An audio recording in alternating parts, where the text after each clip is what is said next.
Hello, and welcome to another edition of Long Beach Treasures. I'm your host, Harvey Keller. Today we're going to be going through St. Luke's Episcopal Church, and our tour guide today is going to be Dwayne Custer. Dwayne, thank you for joining me today, and what's your title? Well, thank you very much for having us, and welcome to St. Luke's Episcopal Church. I am officially the verger, V-E-R-G-E-R, of the church, which means I conduct tours and I lead all of the processions and help with the priest in planning the ceremony that goes on in the church.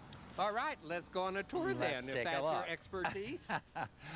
First, what I'd like you to notice is that the church is built as a monastery would have been built many centuries ago. It has a medieval look to it. It's a medieval look, and we have here, of course, a patio area, and this would be the church building in the old times, and then there'd be places where the monks would eat, there'd be places where they would sleep and also work.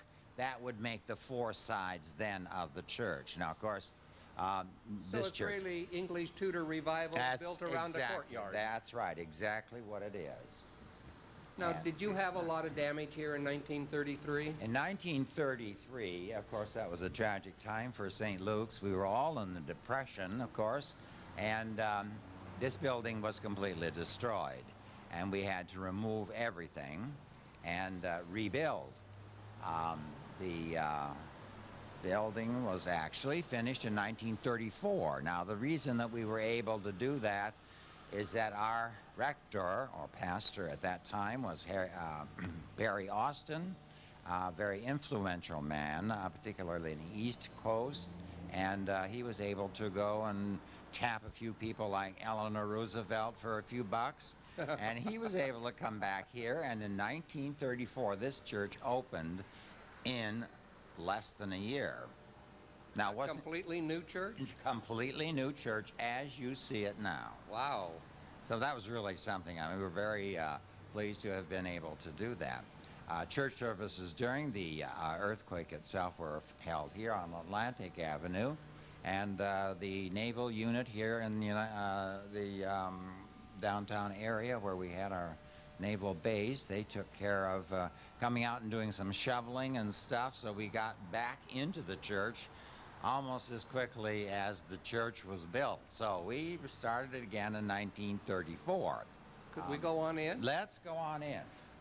Are your parishioners staying the same, increasing? Well, you have to take a look at the demographics of our city here. This has, in many respects, changed considerably. Where there were houses, lots of times now there are low rental housing units and so on and so forth. I would say that there would be very few, if any, people who actually walk to the church. We all drive in. Oh. So it's sort of a commuter church? Well, I guess you'd have to call it that. Our congregation, of course, because there are no people in the neighborhood that much go to St. Luke's, has decreased considerably over the years. Now, is this significant of something? Is this what you do for entertainment? This is what we do for entertainment. Those of you who understand the church year realize that Holy Week, and the beginning of Holy Week is Passion Sunday, or sometimes called Palm Sunday. And the significance of the donkey, of course, is Jesus was supposed to have ridden in on the donkey, and so that's part of our procession during that particular portion of the service. We are in the narthex now, which is just simply an entry hall as you would have in your house. So why don't we go from the narthex into the nave itself. Oh, what beautiful mosaic work. All right, this there's some nice history about this. That particular baptismal font was not here originally. It was originally in the Cathedral Church of St. Paul in Los Angeles. And in the 1980s, when they had that terrible earthquake up there, St. Paul's was just irreparable. We couldn't do anything with it. It would take you know, several $1 million to retrofit it and so on. And so St. Paul said, well, we have a lot of valuable things here, and we have a lot of churches who need this and that. So we'll take those things that are extremely valuable, have them stored somewhere, and have a church torn down, but have a day when people could come up and say, well, we'd like to take this, or we'd like to do this. And our church had a very small baptismal font. At this time, it's used as a holy water container in the tower room. And we bid on this beautiful piece of material. It was built in 1886, I believe, 1884, 1885, 86, somewhere in that area. And we purchased that and brought it down here to St. Luke's. And then our Liturgical Arts Committee, which was formed in 1979 and really controlled the rebuilding and reconstruction, bringing it up to repair and so on, we're responsible for finding people of note who could do wonderful things like this mosaic, which, by the way, was made in Italy. It's non-representational. If you look very, very carefully, you can see some doves there, and the blue, of course, represents the water for the baptism. The church starts with being baptized, and so water is very important in our church. Let's move on down here and give me an idea of what... This is beautiful, isn't it? Yes, this would be an English Tudor Revival church. It's Gothic in nature, as you can see, tall ceilings. We have lancet windows on either side, and the area actually is divided into 3 parts. The baptistry back here, and then as we go forward, we're going to go through what's called the nave, N-A-V-E, and we get several words from nave, as it was originally used as a word in the language. Now, is it the nave, the seating area here? The seating area is called the nave, and if you look up, you will see a vaulted ceiling there. And the reason it's called the nave is if you think of words that are like nave, you think maybe of navy and so on and so forth. And again, I told you about the water that is important here in the church. And you turn this building upside down, and you will get the bottom of a ship. Oh. That's why it's called a nave. Well, you know, it does look like, now that you mention it, I would never have suspected No, that. people who come in don't know that, for the most part, who are not Episcopalians. And frankly, I think some of the Episcopalians don't know it either, but that's okay. I'd like to, just for a second, if we could have a shot of these 2 windows here. These windows were donated by the church in memory of and in thanksgiving for the U.S. Navy, who came in and really did a number on cleaning up and getting us back on our feet and so on and so forth. So those are our Navy windows. They're a different style than the rest of the windows, aren't they? Well, they're lancet in architectural, but what they look like are different, because on the south side of the building we have windows just exactly like that, but they are showing or depicting the life of Christ. Right. On the north side of the building, we have another set of very beautiful windows that were actually donated by various dioceses across the nation. And they were installed by the Judson Company in Los Angeles. And I just went through their studio not long ago. yeah, it's a great place to go, and they have wonderful ideas and have helped us here at St. Luke's a great deal. Now, is this where the choir sets up here? Yeah, if you will, well, standing right here is where what we call the crossing is. If you look that direction to the back, and then to the front to the cross, and then look directly this way to the east and or the north and the south, what you forms a get, cross. it forms a cross. It's called a cruciform form of architecture. Ah, And you'll find the cathedrals in Europe that are done that way. This is the nave. We've gone through the baptistry, and this is a screen that in the many ancient churches on the continent are actually concrete. You can't even look through them. All you can look through would be the archway here. So, you know, people who were going to the church service would, there were no seats in those cathedrals at that time. They just sat on the floor and the dirt for the most part. But this area, then, when we reconstructed this, had a man named Sparks, Mr. Sparks, who was a parishioner here, hand-carved the whole thing. This is a all hand-carved, right, by one gentleman. What a craftsman.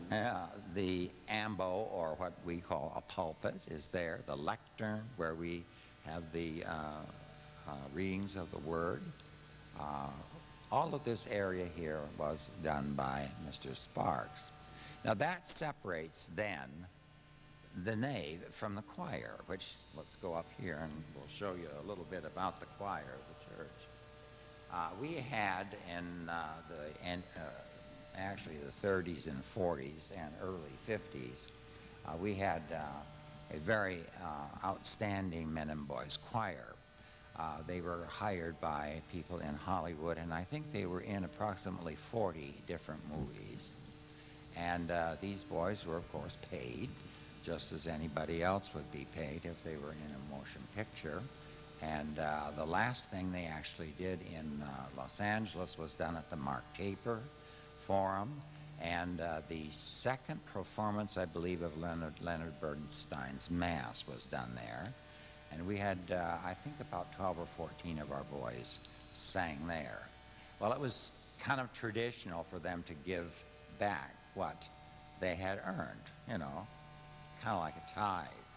So anyway, there was some money that was generated there that helped keep us open, let's face it. Oh, good. And so it makes a difference sometimes when you have a little auxiliary like that. Well, this men and boys choir was a traditional cathedral style. No women were in it, and all of the parts of the chorus were done by men and boys.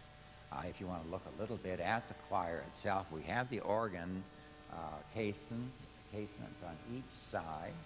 You can see some of the pipes there. Our organ is under renovation now, and we hope it'll be finished by the end of April. And as you know, it's more than just a few cents to do something like that. We're spending probably in excess of $100,000 to redo the console here, and looking at our pipes and adding ranks and so on, so that the organ will have more sound and so on and so forth. This building, by the way, is very much appreciated by the people of Long Beach who are musicians, because it's almost perfectly acoustically sound. It's the sound in here is just unreal. Excuse me, as we've had different people here. David York, who is our organist, has an evensong on the fourth Sunday of every month. Open to the public? Open to the public, free admission. There's nothing like, you know, no charge. And our choristers now, which is now a mixed choir, they sing the evensong, which is an office of the church. And afterward, then David has always gotten together some neat group of people who play either locally or people that he has learned to know through the musical world, and they will give organ recitals, they'll give quartets and that kind of thing. We have singing groups who come here. Polytechnic High School has had its chorus here, and so they use it for that type of thing, because it sounds so great in here when you hear the music. Let's go now from the choir itself up to what's called the high altar. Okay, we're now walking through the choir area to the high altar, This altar is, of course, solid marble, and ordinarily, at another season of the church, we would have this covered with a Jacobean frontal in the color purple, which is the Lenten color. However, during the day and most of the Lenten season, we have this pretty much on the bare side, or something that's a little less decorative than the handmade ones that were made by Anna Crosley in San Francisco.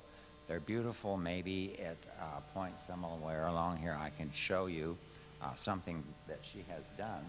But as we come up here, we have these beautiful chairs that were needle pointed by members of the congregation. Person that actually took charge of doing this was a woman named Lee Stanley. Lee is still teaching needlework, and I can't tell you how many women worked on these, but they're all hand done, and as you can see, they're beautifully executed here. Quite colorful, too. Very, very colorful. And of course, if you get the frontal on here, have the candles going and so on and so forth, you get a beautiful sight there. The cross itself was done by a fellow named J. Todd Campbell, and he is an artisan from Los Angeles. Is that real gold leaf? That's gold leaf, and the silver is really not silver, it's rhodium.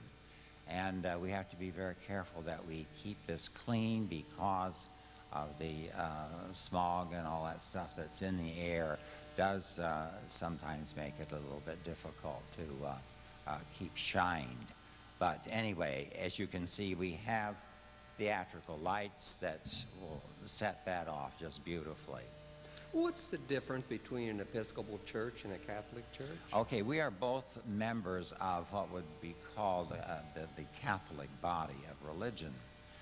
The first one, of course, was the church at Rome. They are Roman Catholic. Our church that broke from Rome in the, let's see, 1540 something or other, I can't even remember,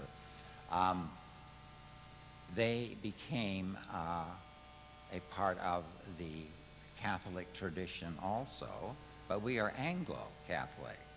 The Greeks, on the other side, are Greek Orthodox. They are also in the Catholic group of people. Russian Orthodox Church would also be. Now, what does Catholic mean? It means, in that case, members of a group of people who all believe in the same thing. Now, the authority of those churches is different. We don't have, for example, a pope. We do not have a pope. The highest order that we have is an archbishop, whose palace is in, and his church are in Canterbury, England. I don't know where the Greek Orthodox and the Russians have their headquarters, but they are not bound and determined to be with the Roman division. So that's actually the difference. We do the Mass the same way. Only the Communion? We have, yes, that would be the communion, Eucharist, Mass, Holy Supper, you know, they're all the same. And if you're a member of this Catholic body, well, that's what you do. We have various ways we do it, but essentially it's the Lord's Supper is what it is. Now, you have a lot of public programs here at the church. Give us an idea of some of the programs that you sponsor. Okay, we're essentially being a downtown church means that we have to serve the downtown. That's what we're here for, and that's what the church is here for. We have a wonderful program. It's an outreach program for the poor and the hungry.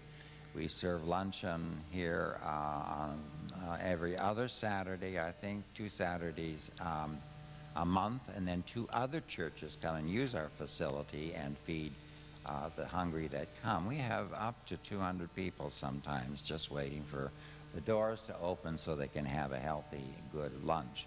In addition to that, we do have food in the office in sacks, lunches. And until we run out during the week, we have sacks of lunches over there, and people can come and get those for nothing.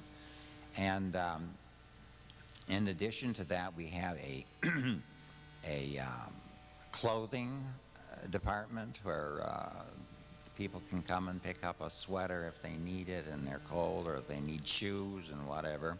These are all donated by various people in the community. The Assistance League of Long Beach has been very, very helpful in having things sent over here for to be given away, of course. And that's the kind of the way we get actually the things that we give away. Now, I came here one time with a group of people, and we came to a special program I think you have every year. Yes. Mm-hmm. It's well known. It's very well known here in Southern California, if not elsewhere. It's the Medieval Brass Rubbing Center, and we're open between 6 or 8 weeks during the fall season. And we have replicas of brasses that are actually in churches, in the floors of churches in England. And I think we have, I think, probably between 30 and 50 brasses. I still have my brass rubbing hanging in my home. Yeah, it's really wonderful because kids come down here. We have served, you cannot believe the number of people that I have taken in this church and shown the church because of the art, not of anything else. I mean, we're not trying to proselytize anybody. Now, the time I came down, we also had high tea. Do you still have high tea? Yes, the teas are also available, and ladies' clubs come down here, and groups of people who just want to have a birthday party or something like that come down here, and we have an authentic tea for them. And then they, at that time, may also have an opportunity to go through the church if they would like to do so. It's not a requirement at all. How about we go out and look at the courtyard? This one on the side Yes. here, sure. One thing I did not mention is that we have a wonderful program for showers. We have 2 showers because we have a gym in back. That was built when the church was going to have a traditional school here. Do you have a school here, by the way? No, we don't have a school. We tried to start one a number of years back, but it just didn't work in this area, which is really too bad because many people need to have child care and a school down here, but it just didn't work out that way. So we have this program of having fresh towels, and we have 2 showers, and the people who come on Saturday, if they'd like to have a shower, they're free to have one. We give them everything that they need, soap and washcloths and so on. So as a community downtown church, our outreach is, I think, second to none, actually. This is a nice little nook. All right, this is a columbarium. This is where we bury our dead who wish to be cremated. That is the stained glass window there is donated by someone just to give a little more color to this lovely garden. These here. are actual burials? All right, here in the wall itself, you can see there's a cross. And the cross has large niches, is what they're called, on either side. You can put 2 people in each the niches. And people like myself, I have a family, and I just simply bought 6 of them so that when the time comes that we were going to die, these would be ready for us, and we'd have a memorial service in the church or a Eucharistic Mass. So the And little then bench is just a place where you can come and remember the... people do that. It's amazing on Sunday. People will sit and meditate and think about their loved ones and so on and so forth. Actually, the garden was donated with money from the Curtis family, and so this is called the Curtis Memorial Garden. And as you see, we have lots of the spaces are not even claimed yet, but many of them have been bought, but they're not dead yet, so you could hardly put anything up. So they look a little bit bare, but you can see that there are a few. This rock that's right straight ahead is something that one can donate some money to have a small brass plaque put on the stone in memory of someone who died before the columbarium was actually built.